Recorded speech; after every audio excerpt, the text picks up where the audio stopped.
जर तुमच्याकडे एवढी मेजॉरिटी आहे तर तुम्हाला इतर पक्ष फोडायची गरज काय?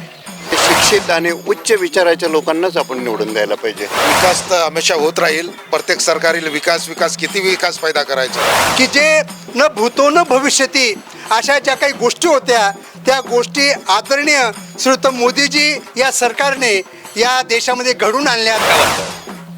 मोदी येतील.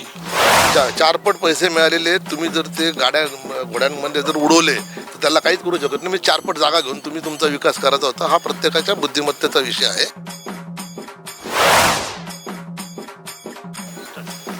आपण नाशिकच्या जॉगिंग ट्रॅकवरती आलो. सकाळची वेळ आहे. सकाळच्या वेळी सगळे आरोग्याचं लक्ष, आरोग्यावरती चांगलं परिणाम होण्यासाठी या ठिकाणी सगळेच लोक मॉर्निंग वॉकला येतात आणि येत्या 20 तारखेला निवडणूक आहे. तर निवडणुकीच्या उद्देशाने आम्ही या ठिकाणी आलो. तुम्हाला काय वाटतं, सध्या 20 तारखेला निवडणूक आहेत, काय परिस्थिती आहे ती? नाशिकचं वातावरण चांगलं आहे. लोक मोदीला मत देतील. बघा, उमेदवार न पाहता ज्या उमेदवाराचा सपोर्ट मोदीला आहे त्यांना मत देणार. मोदींनी केलेले काम, विकास काम हे मोहित, तुम्हाला काय वाटतं? मोदी येतील. सध्याची परिस्थिती आहे, मला एक सांगा की देशामध्ये एक वेळा लाट होती 2014ला, नंतर 2019 आणि आता 2024 आलेला आहे. काय बदल होता 2014 आणि 2024मध्ये आणि काय अपेक्षा आहेत उमेदवारांकडून? आज जे राष्ट्राचं जे पुढं गेलेलं आहे आणि वर्ल्डमध्ये जी इज्जत भेटलेली आहे ती फक्त नरेंद्र मोदींमुळं. नाशिकचा काय विकास झाला? नाशिकचा विकास म्हणजे जो आहे तोच आहे ना. जसं नाशिकचा जितका पाहिजे तितका विकास झाला नाही. पण नाशिकचा विकास झाला नाही आणि देशाचा विकास झाला. पण स्थानिक नागरिक म्हणून तुम्हाला काय वाटतं की देशाचा विकास झाला तर नाशिकचा विकास होणारच. कारण आता बरेच उड्डाणपूल होत आहे, त्याचं कामं चालू आहे. उड्डाणपूल होत आहेत, पण उड्डाणपुलामुळे पोटं नाही भरत. सध्या बेरोजगारी वाढलेली आहे. तुम्हाला काय वाटतं की या संदर्भात? लोकसंख्येची इतकी वाढलेली तर ते नोकऱ्या कुठून देणार आहे? काय म्हणणं आहे तुमचं? काय परिस्थिती आहे सध्या नाशिकची? काय अपेक्षा आहे तुम्ही? आपण समृद्धी महामार्गाला 100% नावं ठेवले लोकांनी, पण आज असंख्य खेड आहे. तुम्ही आज बुलढाण्याला जाऊ शकतात, कुठेही पटापट जाऊ शकतात आणि लोक आता खुश आहेत. चांगले पैसे मिळालेले. काही लोक असंतुष्ट लोकांमुळे हा सगळा जो हे चाललेला आहे, लोक त्याच्याकडे लक्ष देणार नाही. केंद्रामध्ये तर मोदी 100% येणार, त्याच्याबद्दल काहीच वाद नाही आहे आणि वादांशी काही कोणाचा वाद नाही आहे. विषय कुठून उभे राहिले तुम्ही आणि तुम्ही एकटे जाऊन तिथे काय करणार, हा लोकांमध्ये एक मोठा प्रश्न आहे की तिथे काय करणार. तिथे आपल्याला नाशिकचा विकास पाहिजे. आपण आता तुम्ही 10 वर्षापूर्वी जर गोल्फवरती आले असते तो गोल्फची अवस्था काय होती 10 वर्षामध्ये. आता इथे आज 10,000 लोक रोज येतात. इतकं सुंदर त्याचं हे केलेलं आहे. हा सगळा विकास लोकांना बघवत नाही, बाकी काही नाही आहे. आणि 100% त्याच्यामध्ये येणार. असंतुष्ट लोक म्हणतील पक्ष, राजकारण, छोटे छोटे गट यांच्यामध्ये काही मजा नाही आहे. यांनी जो विकास केलेला आहे आणि देशाचे संरक्षण जे आपण जोरात केलेलं आहे, संरक्षण काही सगळ्याच गोष्टींमध्ये केलेले आहे. पण सध्या जे बेरोजगारी वाढली हा प्रश्न, बेरोजगारी वाढलेली हा स्टंट आहे, राजकीय स्टंट. नाशिक पण गाव खेड्यामध्ये अद्यापही नोकऱ्या नाहीत म्हणून शहराकडे लोकांच्या वाटा वळत आहेत. आता पहिल्यापासून चालू आहे ना होतो हा प्रभाव. काय आज चालू झाला का? शहराकडे येणार आधीपासून आहे. सगळे लोक येतातच आहे, तर त्याला थांबणार नाही. म्हणून तर समृद्धी मार्ग केल्यावरती तुम्हाला जिथे जिथे समृद्धी मार्ग खाली उतरतो आहे तिथे तिथे तुम्ही नवीन शहर होऊन ती शहराकडे येणारे लोक तिथे थांबणार आहे. समृद्धी महामार्गाचा विषय निघाला म्हणूनच सांगतोय की समृद्धी महामार्ग ज्या ठिकाणावर गेल्या, बऱ्याचशा गावांचं दुभाजीकरण झालं, बरेचसे गावं तुटल्या गेली, लोकांच्या शेती दुभाजल्या गेल्यात आणि त्याच्यामुळे बेरोजगारी वाढली असं नागरिकांचं मत आहे. चारपट पैसे मिळालेले तुम्ही जर ते घोड्यांमध्ये जर उडवले तर त्याला काहीच करू शकत नाही. मी चारपट जागा घेऊन तुम्ही तुमचा विकास करायचा होता. हा प्रत्येकाच्या बुद्धिमत्तेचा विषय आहे.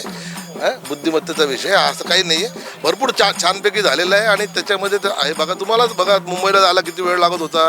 तुम्हाला स्थानिक उमेदवारांकडनं काय अपेक्षा आहेत जे आता सध्याच्या निवडणुकीत? स्थानिक उमेदवार हा एकटा काहीच करू शकत नाही. तुम्हाला मी आधी स्पष्ट शब्दात सांगतो, याला एक मोठी युनिटी लागते. आज नाशिकला जे काही म्हणजे आपण असं बघितलं, गोविंदराव यांनी राजीनामा दिल्यावरती नाशिकला आज HL आलेला आहे. गोविंदराव देशपांडेंनी राजीनामा दिला. तसं काहीतरी आपल्याकडे मोठ्या गोष्टी याव्या ना. पुन्हा रेल्वे व्हावी, या मोठ्या गोष्टीतनं सँक्शन व्हावं. विकास कामं कुठेतरी धीम्या गतीनं होतात आणि ते थोडं फास्ट होणं गरजेचं आहे असं नागरिकांचं मत आहे. हे मतदान 20 तारखेला आहे आणि नाशिकमध्ये या ठिकाणी बऱ्याचशा पद्धतीने प्रचार सभा सुरू आहेत, प्रचार सुरू आहे. काय सांगायचं तुम्हाला, हे आजचं जे परिस्थिती आहे की 2 ते 3 टप्प्याचं मतदान आता झाले, तो चौथा टप्पा नाशिकचा आहे. काय वाटतं तुम्हाला की कशा पद्धतीनं सत्ता असायला पाहिजे किंवा राजकारणाबद्दल काय बोलायचं तुम्हाला? भारतीय राजकारणामध्ये बदल तर होत आहे, पण जे पाहिजे तेवढे बदल होत नाही. ज्या पद्धतीने राजकारण चाललं जातं किंवा जे लोक आपण निवडून द्यायला पाहिजे त्या पद्धतीचे लोक निवडून पुढे जात नाही. ज्यांच्याकडे पैसा आहे, खूप काही सगळं काही मॅनेज करता येतं त्यांना, असे लोक फार वरती पुढे जातात. व जे प्रामाणिक व चांगले लोक आहे त्यांना मात्र राजकारणामध्ये स्थानही मिळत नाही व ते कुठेतरी बाजूला राहतात. त्यांना आपण प्रोत्साहन द्यायला पाहिजे. शिक्षित आणि उच्च विचाराच्या लोकांनाच आपण निवडून द्यायला पाहिजे. तुमचं सांगण्याचा उद्देश एकच की राजकारणामध्ये सुशिक्षित लोकांनी यायला पाहिजे. काय वाटतं तुम्हाला सध्याची राजकीय परिस्थिती पाहता? राजकीय परिस्थिती पाहता फारच विचित्र आहे की असं समजत नाही की आपण कुणाला मत द्यावं आणि मत दिल्यानंतर त्याचा फायदा सर्वसामान्य माणसाला होईल की नाही, विकासाची कामं होतील की नाही, हा खूप मोठा महत्त्वाचा प्रश्न आहे. कारण जे महाराष्ट्राचं राजकारण आहे हे खूप चांगल्या दर्जाचं असं राजकारण पूर्वी व्हायचं, परंतु आता जर पाहिलं सर्वसामान्य माणसाने तर तो गोंधळलेला आहे आणि त्याला काही कळत नाही की आपण नक्की कुठल्या योग्य उमेदवाराला मत द्यायला पाहिजे. आता जे राजकारणामध्ये जी पक्षामधली जी लोकं आहे त्यांनी आपल्या पक्षापेक्षा आपल्या जो वॉर्ड आहे, प्रभाग आहे किंवा जो आपला एरिया आहे किंवा जे आपला विधानसभेचा किंवा लोकसभेचा जो मतदारसंघ आहे त्या मतदारसंघामध्ये इतकी भरीव आणि चांगली कामं केली पाहिजे की लोकांनी त्यांना आपणहून निवडून देण्यासाठी ते पुढे आले पाहिजे. त्यांना कुठली प्रचार रॅली किंवा असं काही कुठल्याही अनियमित अशा गोष्टी करायला लागू नये असं माझं वैयक्तिक मत आहे. त्यांचं मत आहे की जे कामं इथे करायला पाहिजे ती कामं वेगळ्या पद्धतीने तिकडे होतात, त्यामुळे राजकीय दृष्टिकोन हा कुठेतरी बदलला. येत्या 20 तारखेला या ठिकाणच्या निवडणुका आहेत. काय वाटतं सध्याची राजकीय परिस्थिती पाहता तुम्हाला काय वाटतं की कशा पद्धतीने, कारण 2 टप्प्यामध्ये मतदान कमी झालेलं आहे, 3रा टप्पा आज आहे आणि 4था टप्पा तुमच्या परिसरातला आहे, काय परिस्थिती आहे सध्याची? अजून वातावरण निर्माती काय फारशी निवडणुकीची फार वेगात काय झालेली नाही, ऊन पण फार आहे, त्यामुळे याच्या पुढच्या काळामध्ये आता कसा निवडणुकीला गती येते त्यावर सगळं अवलंबून आहे. सध्याचं महाराष्ट्राचं राजकारण हे खूप गढूळ झालेलं आहे. काय म्हणायचं आहे तुम्हाला की आताच्या निवडणुका ह्या आणखीन काहीतरी बदल करून जातील का? निश्चित अपेक्षा ठेवायला हरकत नाही. भारतीय लोकशाहीमध्ये जेव्हा जेव्हा संकट आलेली आहेत त्यावेळेस लोकांनी अतिशय सुज्ञपणे मतदान केलेलं आहे आणि कितीही पॉवरफुल राज्यकर्ते असतील तर त्याला उचकून टाकायचं काम जनतेने याआधी देखील केलं आहे. त्यामुळे जनतेच्या या लोकशाही आणि संविधानावरील विश्वासाप्रमाणे निश्चित काहीतरी चांगलं घडेल अशी अपेक्षा आहे. अतिशय सुंदर यांनी सांगितलं आहे की जनताच धडा शिकवू शकते आणि जनतेने हे करणं खूप गरजेचं आहे.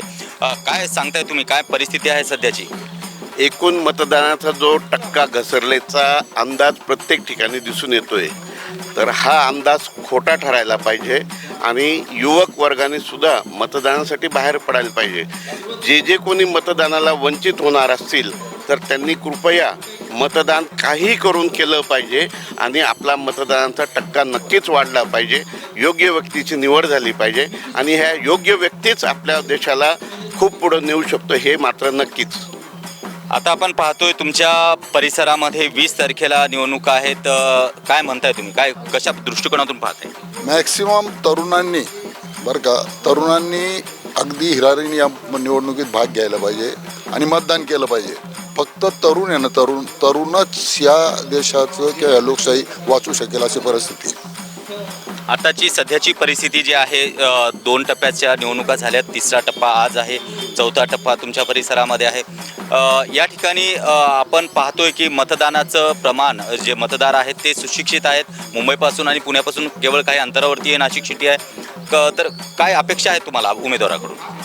उमेदवाराकडनं काय, इथं बरेचसे प्रश्न पेंडिंग आहे, त्याच्यामुळं त्या प्रश्नामध्ये त्यांनी लक्ष घातलं पाहिजे आणि त्यातली जर सुदैवाने आपल्याकडं पाण्याची परिस्थिती चांगली आहे, इतर ठिकाणी महाराष्ट्रात फार वाईट आहे. थोडं आपण सुद्धा पाण्याची बचत करण्यापासून प्रत्येक गोष्ट आपण पण शिकलं पाहिजे या सगळ्या गोष्टी. अतिशय सुंदर यांनी सांगितलं. आपण जाऊयात, या ठिकाणी बरेचसे नागरिक येतात, आपण त्यांनाही विचारूयात की मॉर्निंग वॉकला आलेले हे आहेत. सर 2 मिनटं थांबा, मला सांगा, या ठिकाणच्या निवडणुका आहेत 20 तारखेला, काय म्हणणं आहे तुमचं, काय उमेदवाराकडनं अपेक्षा आहे? उमेदवार हा आपल्या शहराची प्रगती करणारा असला पाहिजे आणि वेगवेगळ्या ज्या सुविधा आहेत त्या सुविधांकडे त्यांनी लक्ष द्यायला पाहिजे. आताचं जे महाराष्ट्रातलं जे फुटाफुटीचं राजकारण झालं तर कुठेतरी जनता नाराज आहे असं वाटतं तुम्हाला? जरूर. नाराज तर आहे. तर आपण पाहतोय की हे महाराष्ट्रातलं जे राजकारण आहे ते कुठेतरी गढूळ झाल्याचं चित्र आहे आणि नागरिक इथे वैतागलेले दिसून येत आहेत. तर आपण आणखीन जाऊया, बरेचसे नागरिक इकडनं येत आहेत. मला सांगा, तुम्ही तुमच्या परिसरामध्ये 20 तारखेला निवडणूक आहेत, 4थ्या टप्प्यातील हे निवडणूक आहे, काय अपेक्षा आहे तुम्हाला उमेदवाराकडनं, काय वाटतं तुम्हाला? बोला. आता गेल्या 10 वर्षापासून पुणे आणि नाशिक जो रेल्वे मार्ग आहे त्याला अजून कुठल्याही प्रकारे सुरुवात झाली नाही आहे. तो महत्त्वाचा मार्ग आहे, कारण मुंबई, पुणे आणि नाशिक हा ट्रायंगल जो आहे हा जेव्हा रेल्वे लाईननी पूर्ण होईल तेव्हाच तो विकास होईल असं माझं मत आहे. करते आहेत भारत कोकाटेजी. सर, तुम्हाला काय वाटतं या ठिकाणची परिस्थिती जी आहे, येणाऱ्या 20 तारखेला या ठिकाणी निवडणूक आहे, अतिशय वेळ खूप कमी राहिला आहे आणि हे पक्षफुटीच्या राजकारणानंतर शिंदे गटाची पहिली निवडणूक आहे, ठाकरे गटांची पण पहिली निवडणूक आहे, जनता नक्की कुणाला कौल देईल? पक्ष फुटी विषयी जर बोलायचं असेल तर पक्ष फुटला ते फक्त नेते लोक गेले. सामान्य कार्यकर्ते, शिवसेनेवर ज्या लोकांची निष्ठा आहे, ज्यांची बाळासाहेबांवर निष्ठा आहे, ज्यांची उद्धव साहेबांवर निष्ठा आहे, हा संपूर्ण शिवसैनिक हा आजही उद्धव साहेबांबरोबर आहे. त्यामुळे पक्ष जरी फुटला असं आपण म्हणत असाल तरी त्याच्याने फारसा फरक पडणार नाही. अगदी बरोबर आहे. मला महत्त्वाची गोष्ट अशी आहे की या नाशिकमध्ये जी परिस्थिती आहे, या ठिकाणी छगन भुजबळ देखील आग्रही होते महायुतीतर्फे, त्यांनीही माघार घेतली आणि यांना उशिरा तिकीट मिळालं. तुम्हाला काय वाटतं, याचा फायदा ठाकरे गटाला भेटू शकतो का? ठाकरे गटाच्या विषयी जर बोलायचं झालं तर भुजबळ साहेबांनी माघार घेतली, ते अतिशय उत्कृष्ट असं त्यांनी सर्वे केला आणि त्याच्यातून त्यांच्या लक्षात आलं की आता उशीर झाला आहे, निवडणूक जिंकणं अवघड आहे आणि गेला 1 महिना, सव्वा महिना आम्हाला जो प्रचार करण्यासाठी मिळाला आहे तो निश्चितच फायदेशीर ठरला आहे आणि त्यांच्या महायुतीच्या भांडणामध्ये त्यांना उमेदवार निश्चित करता आला नाही, त्याचा आम्हाला 100% फायदा होणार. या ठिकाणी तिरंगी लढत जरी असेल, या ठिकाणी आपण पाहतोय की अपक्षमधून देखील गगनगिरी महाराज या ठिकाणी उभे आहेत आणि आपण पाहतोय या ठिकाणी हे कॉलेजचे विद्यार्थी आहेत. या ठिकाणी या पद्धतीने ह्या ठिकाणचं वातावरण आहे. अतिशय राजाभाऊ वाजे यांना भेटण्यासाठी या ठिकाणचे विद्यार्थी पण या ठिकाणी आलेले आहेत. तुम्हाला मी आज परत एक वचन देते, आपला विजयाचा गुलाल उधळल्याच्या नंतर राजाभाऊ वाजे आज जसे तुम्हाला प्रत्यक्ष भेटीसाठी आलेले, भविष्यामध्ये ते परत भेटीसाठी येणार आहे. असं नाही की जिंकून आले आणि आम्हाला परत भेटायला आले नाही, असा प्रकार होणार नाही. मी सर्व माझ्या भगिनींना आज आश्वासन देते. राजाभाऊ वाजे आगे बढ़ो, राजाभाऊ वाजे आगे बढ़ो. आज आपण आलो होतो विशेष म्हणजे नाशिक शहरामध्ये या ठिकाणी शिवसेना विरुद्ध शिवसेना अशी लढत होत आहे. हे आपल्यासोबत उमेदवार आहेत या ठिकाणचे राजाभाऊ वाजे, ठाकरे गटांचे उमेदवार आहेत. विशेष म्हणजे 2014ला हे सिन्नर ह्या भागातून आमदारकीला विजयी म्हणून निवडून आले आणि त्याच्यानंतर 2019ला त्यांचा केवळ 1000 ते 1400 मतांनी त्यांचा पराभव झाला. पण यावेळेस त्यांना खासदारकीसाठी उमेदवारी देण्यात आली आहे. तुमचं पहिल्यांदा अभिनंदन. आणि मला सगळ्यात महत्त्वाचा प्रश्न हा विचारायचा आहे की जिथे जिथे शिवसेना विरुद्ध शिवसेना आहे त्या ठिकाणी पक्षफुटीचा फटका बसू शकतो का? काय वाटतं तुम्हाला? ही लढाई जी आहे ही वैचारिक लढाई आहे. त्याच्यामुळे जो विचारांचा लढा आहे तो चालू आहे. जे बाजूला गेलेले ते त्यांची विचारसरणी वेगळी आहे आणि आमची विचारसरणी वेगळी आहे. आता आम्ही सकाळपासून बऱ्याच लोकांच्या जनतेच्या प्रतिक्रिया घेतल्या. जनतेला असं वाटतं की राजाभाऊ वाजे हे या ठिकाणी चांगलं नेतृत्व करू शकतील, त्यांना निवडून द्यायला पाहिजे. तुम्हाला काय जनतेकडनं काय अपेक्षा आहेत? माझ्या जनतेकडून काय अपेक्षा राहणार, उलट जनतेच्या माझ्याकडून अपेक्षा आहे. माझ्या काय अपेक्षा आहे, मला मी आज फक्त मत मागण्यासाठी आणि त्यांचे आशीर्वाद मागण्यासाठी आलो. परंतु अपेक्षा ह्या जनतेच्या आहेत माझ्याकडून, किंवा जो निवडून येईल त्याच्याकडून अपेक्षा ह्या जनतेच्या असतात. सगळ्यात महत्त्वाचा प्रश्न हा विचारायचा आहे की महाराष्ट्रातलं राजकारण सध्याचं खूप गढूळ राजकारण झालं आहे. या ठिकाणी पक्षफुटीमुळे बरेचसे उमेदवार हे शिंदे गटामध्ये गेले. पण खरे शिवसैनिक आहेत ती शिंदे गटासोबत आहेत का ठाकरे गटासोबत आहेत? ठाकरे गटासोबत. बरं, आता जे महायुतीचा जे उमेदवार आहेत त्यांना विशेष म्हणजे आम्ही हा प्रश्न विचारतोय की या ठिकाणी जे नाशिकचं जे राजकारण आहे याच्यामध्ये त्यांना उमेदवारीसाठी खूप कमी वेळ मिळाला आणि तुम्हाला 1 महिन्यापूर्वी उमेदवारी मिळाली. काय कुठपर्यंत तुमचा प्रचार आलेला आहे? 6 विधानसभा मतदारसंघ असल्यामुळे किती दिवस असले तरी ते कमीच आहेत. परंतु मी स्वतः जवळ आज मी सांगतो की 41वा दिवस माझा आहे, मी प्रचार करतो आहे.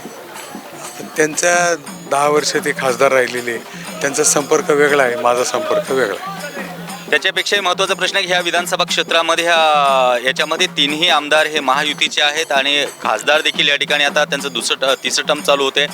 तर याच्यामध्ये एवढी रंगीत लढत आहे, याच्यामध्ये म्हणजे काटेकी टक्कर म्हणायला काय हरकत नाही.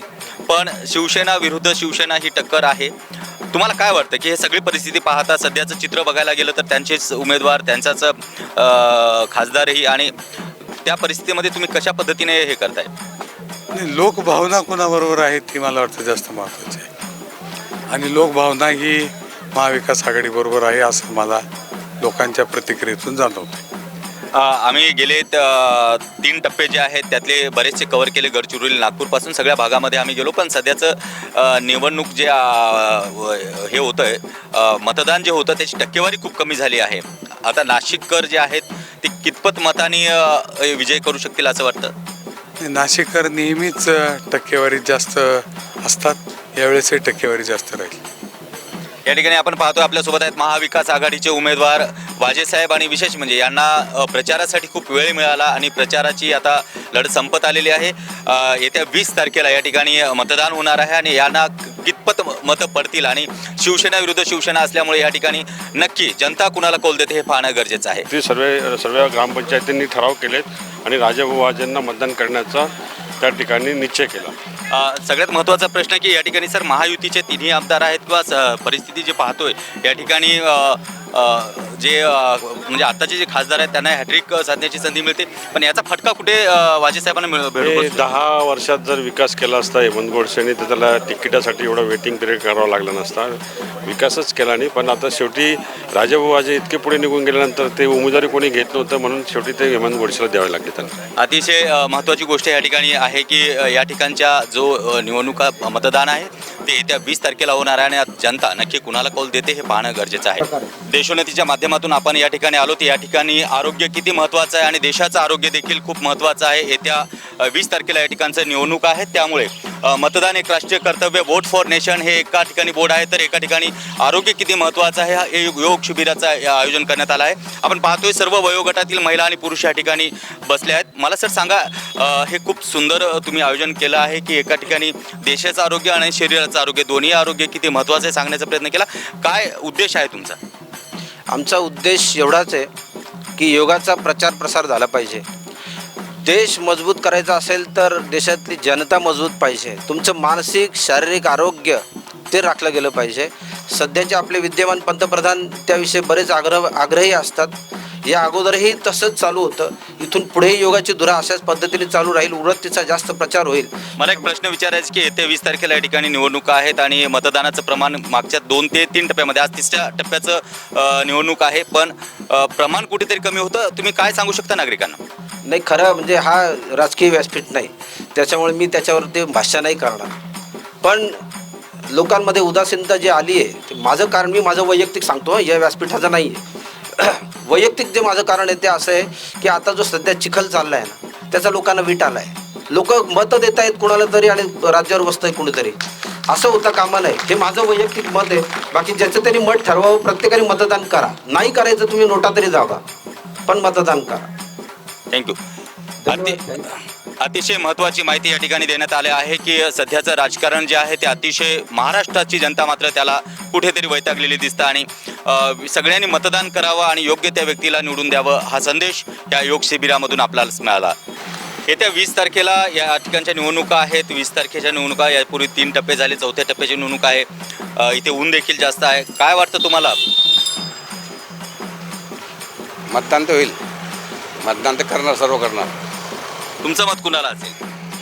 ते तर आम्ही नाही सांगत, ते सस्पेंड ठेवावं लागतं ना. तर मला एक सांगा, तुम्ही महत्त्वाची गोष्ट, 20 तारखेला निवडणुका आहेत, काय परिस्थिती आहे? तुम्हाला काय वाटतं या ठिकाणचं जे राजकारण आहे काय परिस्थिती आहे?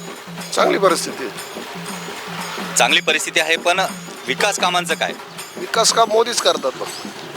नाशिकचा विकास झालाय, भरपूर झालाय. आपण सांगा मला, आपण या ठिकाणच्या 20 तारखेला निवडणुका आहेत आणि तुमचं मत काय आहे सध्याची राजकीय परिस्थिती पाहता? राजकीय परिस्थिती बघता आता एकच लक्षात येतं की देशामध्ये जर कणखर नेतृत्व पाहिजे असेल तर मोदींशिवाय कुठलाही पर्याय नाही. आणि आज ज्या अर्थाने देशाचा विकास होतोय आपण फक्त नाशिकपुरता मर्यादित नाही आहे, तर संपूर्ण देशाचा जर विचार केला तर केंद्रामध्ये ही भारतीय जनता पार्टीची सत्ता नक्कीच असली पाहिजे. अतिशय महत्त्वाची या ठिकाणी माहिती देण्यात आली आहे. नाशिककर अतिशय सतर्क आहेत 20 तारखेच्या निवडणुकासाठी. सगळ्यात पहिल्यांदा इतकी घाणेरडी परंपरा निर्माण केली गेलेली आहे ती म्हणजे गटबाजी आणि तटबाजी. आणि ज्यावेळेस मोठेच चुकतात त्यावेळेस लहाने सुद्धा चुकतात. इतकी घाणेरडी मी का वापरलेली आहे की अक्षरशः खोक्यांचं सरकार केलं आणि उद्धव बाळासाहेब ठाकरेंची जी शिवसेना होती ती फोडली गेली.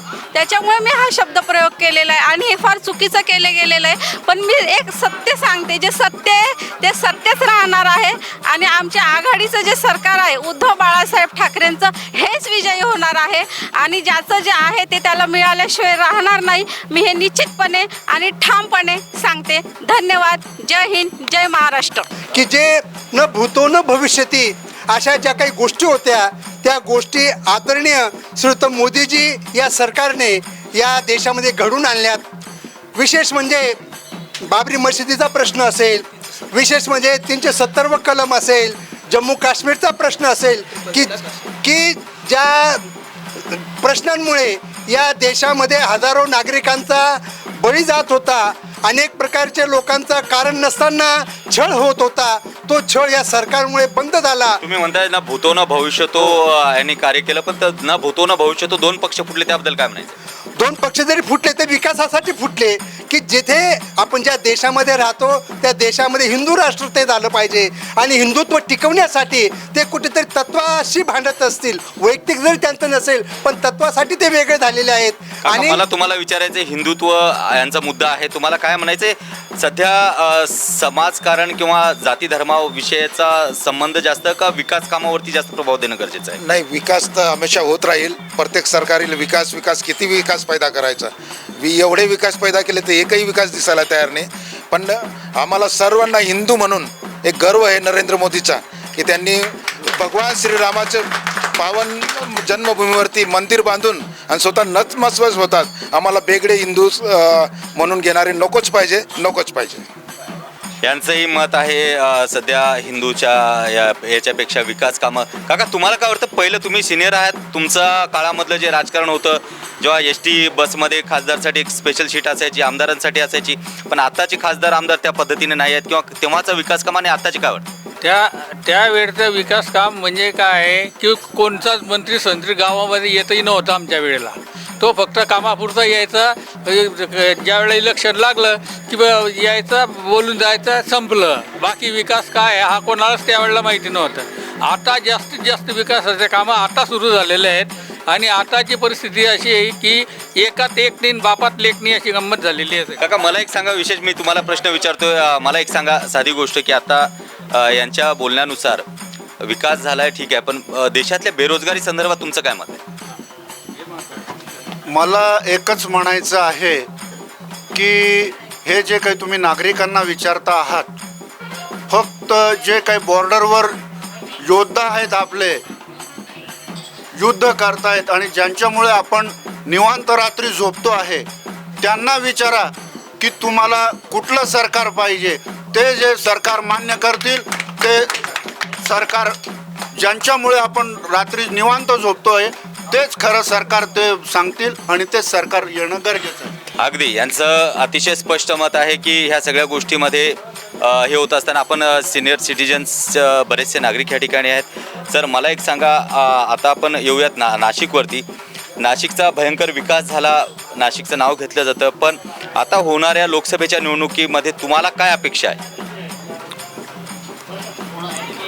चांगलं सरकार यावं, बस एवढेच असतं. यांचंही मत आहे की या ठिकाणी येणारं सरकार हे चांगलं असायला पाहिजे. सध्या जे महाराष्ट्रातली परिस्थिती आहे, लोकसभा निवडणुकीचं हे 4थ्या टप्प्यातील निवडणूक या ठिकाणी होत आहे आणि विशेष म्हणजे या टप्प्यामध्ये या ठिकाणी दोन्ही शिवसेना विरुद्ध शिवसेना अशी ही लढत आहे आणि आपण आज नाशिकमध्ये बऱ्याचशा नागरिकांच्या प्रतिक्रिया घेणार आहोत आणि विशेष म्हणजे या ठिकाणचा कल नक्की जनता कुणाला देते हे पाहणंही गरजेचं आहे. नमस्कार, नाशिकमध्ये आलो तर आपण नाशिकच्या निवडणुका 20 तारखेला आहेत. सध्याची परिस्थिती नाशिकची जी आहे त्या ठिकाणी आपल्या माजी नगरसेविका मॅडम आपल्याला भेटलेल्या आहेत, त्याचप्रमाणे त्या डॉक्टर देखील आहेत, त्यांचं राजकीय पार्श्वभूमी पण आहे कुटुंबाची. डॉक्टर बलिराम हिरे यांच्या ह्या कन्या आहेत. काय वाटतं तुम्हाला सध्या आणि जिल्हा बँकेची पहिली महिला चेअरमन पण आहे. क्या बात आहे. आणि म्हणजे जिल्हा बँकेची पहिली महिला चेअरमन या ठिकाणच्या आहेत. तुम्ही कशा दृष्टिकोनातून पाहता येणाऱ्या निवडणुकीवर? येणारी निवडणूक आणि महाराष्ट्रात तर फारच प्रश्न पडला आहे लोकांना. म्हणजे मी कॉमन पब्लिकबद्दल बोलते की कोणाला मतदान करावं, कारण सगळीकडेच दोन्ही पक्ष विभागले गेलेले आहेत. फक्त आपण म्हटलं की जर मोदींनी खूप चांगलं काम केलं तर अँटी इन्कम्बन्सी पण आहे. नंतर ते काम करत असताना जर तुमच्याकडे एवढी मेजॉरिटी आहे तर तुम्हाला इतर पक्ष फोडायची गरज काय? मग तुम्ही राष्ट्रवादी फोडलं कशाला, शिवसेना फोडली कशाला? तुमच्याकडे आहे मेजॉरिटी तर तुम्ही त्या मेजॉरिटी बरोबर घेऊन काम करा. नाशिकमध्ये सुद्धा 40% नगरसेवक काँग्रेस पक्षाचे आहेत. पण मला त्याबद्दल असं म्हणायचं आहे की काम फक्त मोदीच करतात असं नाही, आम्ही पण खूप काम केलेलं आहे. 70 वर्ष काय केलं, 75 वर्ष काय केलं. ज्या देशात साधी सुई तयार होत नव्हती त्या देशात आम्ही मिग विमान तयार केले, त्या देशात आम्ही अपोलोसारखं यान पाठवलं. आणि हे करत असताना आम्ही कुठेही आमचे फोटो नाही टाकले. हे करत असताना आम्ही कुठेही इतके वर्ष आम्ही लसी घेतल्या, कुठेही आमच्या पंतप्रधानांनी फोटो टाकले नाही स्वतःचे. यावेळेस तर आम्ही लसीसाठी सुद्धा पैसे दिले आणि तरी त्याच्यावर सुद्धा पंतप्रधानांचा फोटो, हे चुकीचं आहे. सध्याची जनता ह्या पक्षफुटीमुळे कुठे नाराज आहे असं तुम्हाला वाटतं? हो, सध्याची जनता खूप नाराज आहे, कारण हा घोडेबाजार झालेला आहे. कोण कुठल्या पक्षाचा हा जनतेला प्रश्न पडलेला आहे. आणि दुसरी गोष्ट त्यात महत्त्वाची अशी आहे की कोणालाही कुठल्याही पक्षाला आपल्या उमेदवाराचं काही दरबंध नाही. आज या पक्षात तर उद्या त्या पक्षात. त्यामुळे आज जे आपण निवडून देणार आहोत ते विचार करून आपण मतदान करण्याची गरज आहे आणि व्यक्ती बघून मतदान करा. तुम्हाला काय वाटतं येणाऱ्या निवडणुकीमध्ये यापूर्वी जे झालेले 2 पक्षफुटीबद्दल तुम्ही सांगितलं, त्याचा परिणाम या निवडणुकीमध्ये होईल का? निश्चितच होईल आणि महाराष्ट्रात तो मोठ्या प्रमाणात होईल. त्यामुळे महाराष्ट्रात अशी परिस्थिती झालेली आहे की परत कोलिशन सरकार येईल आणि कोलिशन सरकार आलं तर आम्हाला गॅरंटी आहे की ते आमचं महाविकास आघाडीचंच येईल. त्यांचं मत स्पष्ट आहे की महाविकास आघाडी या ठिकाणी येण्याची चान्सेस या ठिकाणी. तुम्हाला काय वाटतं सध्या 20 तारखेला निवडणुका आहेत, काय राजकीय परिस्थिती आहे किंवा तुम्ही कुठल्या उमेदवाराकडनं काय अपेक्षा आहे? तुमच्या उमेदवाराकडनं काय अपेक्षा आहे? उमेदवारांकडून काय, उमेदवार असा हा मोदी सरकारचं जे कार्य चाललंय ते तर सुरळीत आहेच, पण तरी पण आमचे राजा हो वाजे हे जे यांचं मत आहे की काही असो उलट विकास होणं हे गरजेचं आहे. धन्यवाद. नमस्कार. आज आपण देशोन्नतीच्या माध्यमातून आलो तर नाशिक या ठिकाणी, नाशिक येथे येत्या 20 तारखेला या ठिकाणी मतदान आहे आणि हे 4थ्या टप्प्यातील या ठिकाणी मतदान आहे. त्यामुळे आपण नाशिकच्या ह्या मतदानाच्या वेळेला ह्या ठिकाणचे जे मतदार आहेत किंवा स्थानिक आहेत त्यांना प्रश्न विचारूयात. आपण मला एक सांगा, या ठिकाणी काय वाटतं तुम्हाला नाशिकची जी परिस्थिती आहे किंवा आताचं जे राजकारण आहे, फोडाफोडीचं राजकारण किंवा आहे ते याचा फटका कुठेतरी बसू शकतोय का? याचा फटका बसू शकतो. मतदान कमी होण्याची शक्यता आहे, मतदानाचं प्रमाण कमी होण्याची शक्यता आहे. याच्यामुळे गोंधळामुळे लोकांचा राजकारणावरचा विश्वास उडून राहिला आहे, ते वाईट आहे. मला एक तुम्ही सांगा, सध्या ह्या परिस्थितीमध्ये यांनी सांगितलं मतदानाची टक्केवारी कमी होते आणि खरंच 2 टप्प्यामध्ये हे झालेलं आहे. काय विकास कामाबद्दल काय बोलायचं? नाशिकची परिस्थिती आहे किंवा नाशिकमध्ये काय अपेक्षित आहे तुम्हाला उमेदवारांकडून? उमेदवाराकडनं नाशिकमध्ये जे काही छोटे मोठे प्रॉब्लेम्स आहे, ग्राउंड्स लेवलला असतील, महागाई वगैरेबद्दल तर बरेच काही राजकीय बोलत असतात. आम्ही नॉन राजकीय आहे तुम्ही नाशिककर या हिशोबाने आम्ही येणाऱ्या खासदाराकडनं एवढंच अपेक्षित करू की जास्तीत जास्त झाडं लावून नाशिकचं वातावरण जे गारमय आहे तसंच गारमय ठेवून ग्राउंड लेवलला ग्राउंडचे कामं चांगलं करून फिटनेसची लेवल वाढवावी अशी माझी इच्छा आहे वैयक्तिकरित्या.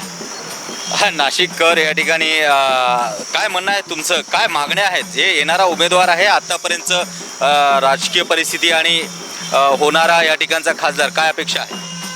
आजच्या राजकीय स्थिती लक्षात घेता माझ्या मते की नाशिकमध्ये राजकीय जे स्थित्यंतर आहे ते नाही आहे आणि नाशिकची प्रगती खुंटलेली आहे. तर जर स्थित्यंतर आणि एकत्र आले तर नाशिकची औद्योगिकता ही वाढलेली नाही आहे, ती वाढण्यासाठी सगळ्यांनी एकमताने प्रयत्न करायला पाहिजे. सगळ्यांची मतभेद बाजूला ठेवायला पाहिजे. कारण नाशिक हे अजूनही एक तीर्थक्षेत्र आहे आणि औद्योगिक क्षेत्र पण आहे. तर नाशिकची विकास जर औद्योगिकमध्ये झाला तर रोजगार वाढेल आणि रोजगार वाढेल तर नाशिकचा विकास होईल आणि मग आजच्या घडीला जे उमेदवार आहेत ते उमेदवार माझ्या मते गोडसेंना मी पसंती करतोय. या ठिकाणी यांचं मत आहे की या ठिकाणी स्थिती पाहता तुमचं काय मत आहे, काय म्हणत आहे?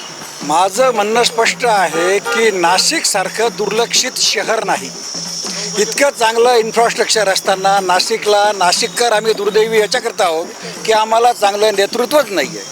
केंद्राने जाहीर केलेल्या योजना इथे काहीही पूर्ण होत नाही, फक्त हवेत गोळीबार होतो. यांचं मत आहे की या ठिकाणी येणाऱ्या योजना येत नाहीत आणि दुर्लक्षित आहे. काय म्हणताय, चहा पिता पिता काय परिस्थिती आहे सध्याची? बस बाकीचं काही नाही आहे. म्हणजे राजकीयदृष्ट्या जर विचार केला तर आम्हाला दिलेला उमेदवार पण चांगला आहे. त्यांनी आता काम करावं. बाकीच्या ज्या काही गोष्टी आहेत त्या इथे बोलून किंवा काही फार मोठा त्याच्यात फरक पडत नाही. ह्याच्या आपल्या मर्यादेपर्यंत तशाच राहतात. अगदी काय काय म्हणायचं आहे तुम्हाला? तुमची काय परिस्थिती आहे आता नाशिकच्या विकासासंदर्भात काय मत आहे? नाशिकच्या विकासाच्या संदर्भात नाशिकचा विकास बऱ्यापैकी झालेला आहे आणि आता 25-26ला नाशिकमध्ये कुंभमेळा आहे. त्या कुंभमेळ्याच्या दृष्टीने खासदारांनी जास्तीत जास्त निधी आणला पाहिजे, चांगले कामं केले पाहिजे. आणि ही निवडणूक म्हणजे ही देशाची निवडणूक आहे. ही नरेंद्र मोदी विरुद्ध राहुल गांधीची निवडणूक आहे. उमेदवार कोण आहे याच्याशी आम्हाला घेणं देणं नाही. ही पंतप्रधान देशाचा कोण पाहिजे? पंतप्रधान देशाचा नरेंद्र मोदीच पाहिजे. त्याच्यासाठी लोकांचं मत मोदीचे. यांचं या ठिकाणचं मत पाहतोय आपण की बरोबर आहे, ही देशाची सगळ्यात महत्त्वाची निवडणूक आहे. काय म्हणायचं आहे तुम्हाला? काय वाटतं सध्याच्या परिस्थितीबद्दल? काय नाही, वरती नेतृत्व जे आहे मोदी साहेबांचं ते नेतृत्व खंबीर आहे आणि देशाला पुढे नेण्यासाठी मोदी साहेब जे करत आहे ते आजपर्यंत कोणत्याच पीएमनी केलेलं नाही आहे. त्यामुळे जर मोदी साहेब जर वर पाहिजे असेल तर खाली खासदार हेमंत गोडसे यांना निवडून दिलंच पाहिजे. अच्छा, यांचं मत आहे. मला तुम्ही सांगा, तुम्ही या ठिकाणी अतिशय सिनियर सिटीजन म्हणून आहात. पहिलं राजकारण, आताचं राजकारण, काय परिस्थिती काय वाटतं सध्या? काय आत्ताचं राजकारण आहे ना, सगळ्यात घाणेरडं राजकारण आहे. त्याच्यापूर्वी कधीही अशी परिस्थिती नव्हती. आणि इथे जे प्रमुख पक्षावाले येतात ना, नाशिककडे कोणी लक्ष देत नाही. फक्त गेले आश्वासन देतात आणि कामं कोणी करत नाही. बस एवढंच म्हणतं. अगदी या ठिकाणी यांचं सगळ्यांचं मत आहे की ही परिस्थिती आपण पाहतोय. उमेदवार कुठलाही असो, नाशिकचा विकास होणं हे गरजेचं आहे. काय मत आहे तुमचं? नाशिकच्या विकासासाठी ती गती कमी झालेली आहे आणि यापूर्वी सुद्धा कामं जे होताना आहे ना, त्या प्राथमिक स्वरूपात शहराकडे दुर्लक्ष केलेलं आहे. लोकांना दत्तक घेता म्हटले शासनाने तरी दत्तक घेऊन काही कामं केलेलं नाही आहे. त्यानंतर जे उमेदवार नेमतो निवडणूक करताना सुद्धा, प्रतिनिधी देताना सुद्धा अनेक वेळा विचार करून त्यांना प्रसंग बराचसा वेळ झालेले. यापुढे मतदान कमी होण्याची शक्यता आहे. अगदी या ठिकाणी आपण पाहतो की नागरिक स्थानिक याच्यात वैतागलेला आहे. त्यामुळे मतदानाचं प्रमाण कुठेतरी कमी होईल असं मत आहे. आणि आपण पाहूया इथे 19 तारखेला जनता नक्की कुणाला कौल देते ते. Cameraman methyl तेरसेसह Swapnil दुधारे, Nashik. ठळक घडामोडींसाठी देशोन्नती न्यूज चॅनलला सबस्क्राईब करा आणि बेल आयकॉन प्रेस करा. मुंबई, पुणे, नागपूर, मराठवाडा असो का विदर्भ, राजकीय, सामाजिक, शैक्षणिक क्षेत्र असो का क्रीडा, सर्वच घडामोडीचे विश्लेषण पाहायला विसरू नका. फक्त देशोन्नती न्यूजवर.